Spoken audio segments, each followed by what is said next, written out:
Someday you may find yourself alone, without firearms or equipment, in unfamiliar, uninhabited territory, faced with the problem of your own survival. The survival techniques you use depend on what part of the world you are in.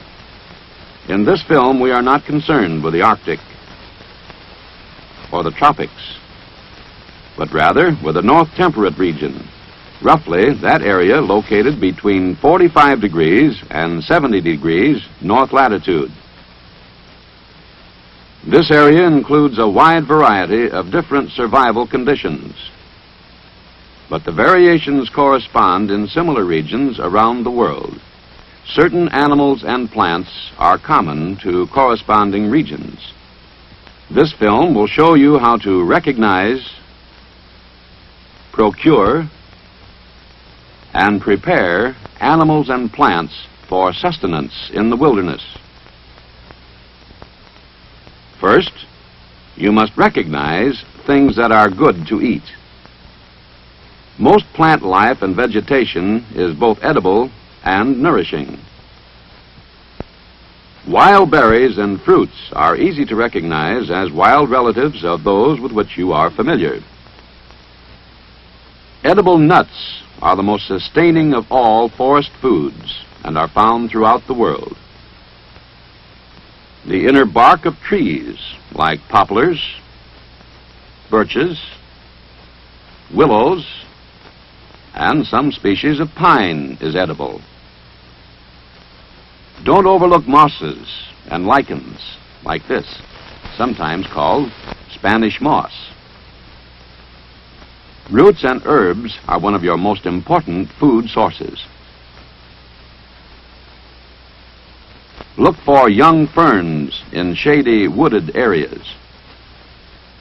Their tender shoots are good to eat, and none is known to be poisonous. If you are near the ocean, seaweed provides a source of food.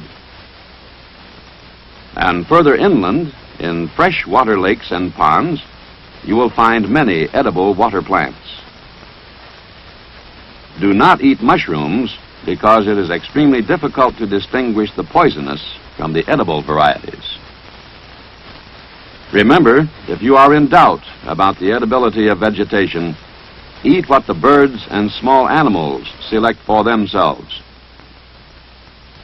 Most animals afford edible meat. The most easily recognized are the larger quadrupeds common to the area, such as these deer, elk, or moose. Such animals as mountain sheep are good to eat. Wild rabbits are generally plentiful. And you can often find squirrels, opossum, coons, and other small mammals living in hollow trees. Mice, rats, and other rodents may not be appetizing, but they yield nourishing meat and are easy to obtain. Remember that insects like this grasshopper are abundant throughout the world, and many are edible. Grubs are plentiful, and so are termites, which surprisingly are very good to eat and are easily found in wooded country. Do not eat caterpillars, however. Many things that creep and crawl make good eating. All snakes are edible, and some freshwater snakes are delicious. You can even eat poisonous land snakes with safety. Lizards are found almost everywhere, and their flesh is good to eat, tastes like chicken. When you are near water, you can find amphibians like turtles and frogs in abundance. Always try to stay near lakes or streams, because you can consider every body of water a reservoir of food. Fish are more abundant and easily obtained than land animals. Water attracts land animals too. A watering hole is a good place for you to wait for game to come to you. Ducks and other birds are most plentiful near water because they often make their nests a short distance away with eggs that may be good to eat. Once you have recognized a source of edible food, your next problem is how to procure it. Plant life is most easily obtainable, so it is usually best to satisfy your hunger with vegetation before planning ways to hunt or trap game. Don't hesitate to dig for roots, because many plants store starch underground. Always select young, tender leaves in preference to old ones. Cut away the outer bark of trees to get at the white inner bark. Be careful of thorns, needles, and plants that are poisonous to the touch. Large animals can be speared or shot with an improvised bow and arrow. Your greatest advantage in hunting is to see your quarry before it sees you. Always try to stay downwind so that the animal doesn't pick up your scent. In the woods, move slowly. Stop and remain completely motionless often. Look for tracks and fresh droppings. If they lead you to a watering hole or feeding ground, take cover and wait for game to come to you. Keep the sun behind you, but never silhouette yourself on a skyline. Aim for the head, the neck, or just back of the animal's shoulder, because these are the most vulnerable spots. Tiny, slow animals like mice, or voles, or lemmings are found under logs and in matted or dead grass. You can club these small mammals or step on them. Small, fast animals like rabbits and squirrels are most easily trapped. There is no catch-all trap. What you use will depend on the particular animal you intend to catch. A snare is a noose which will hold or strangle any animal caught in it. It may be hanging or fixed to a stationary object and fastened where the animal will get caught and strangled while struggling. There are many variations of the deadfall, and it can be used to trap both birds and animals. A tethered live bird makes a good decoy, and you can make an effective animal distress sound by kissing the back of your hand. Birds and animals are creatures of regular habits. The fundamental principle of trapping is to determine from past observation what the creature you want to trap is going to do, and then catch him doing it. There are many methods of catching fish, and you are familiar with most of them. Early morning and late afternoon are generally the best times to fish with bait. Fish in small, shallow streams when possible. And remember that fish usually congregate in pools and deep, calm water. Look for bait in the water and select things like minnows, fish eggs, and worms. Hooks can be improvised from any piece of metal, shell, or wood. You can make lines by twisting plant fiber or bark. If you have extra hooks and lines, you can attach them to low-hanging branches and leave them in the water overnight.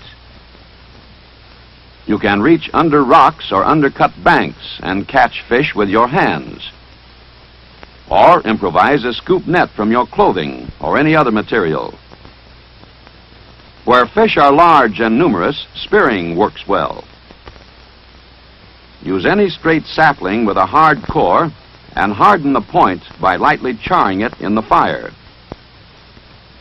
Once you have obtained your food, it is usually necessary to prepare it for eating.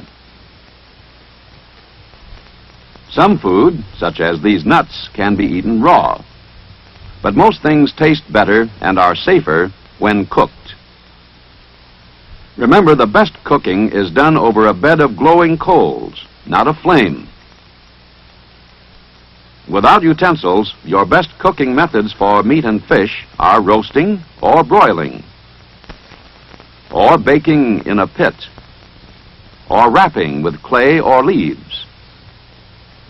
Succulent fruits, leaves, stems, and buds are best boiled if you can make or obtain a container. Frequent changes of water will eliminate undesirable tastes. Roots and tubers are most easily baked or roasted. In preparing large game, hang the animal head down and slit the throat in order to drain the blood. Remove the entrails and the glands in the anal and reproductive regions. Animals larger than a domestic cat should be cut into pieces, boiled, and then roasted or broiled.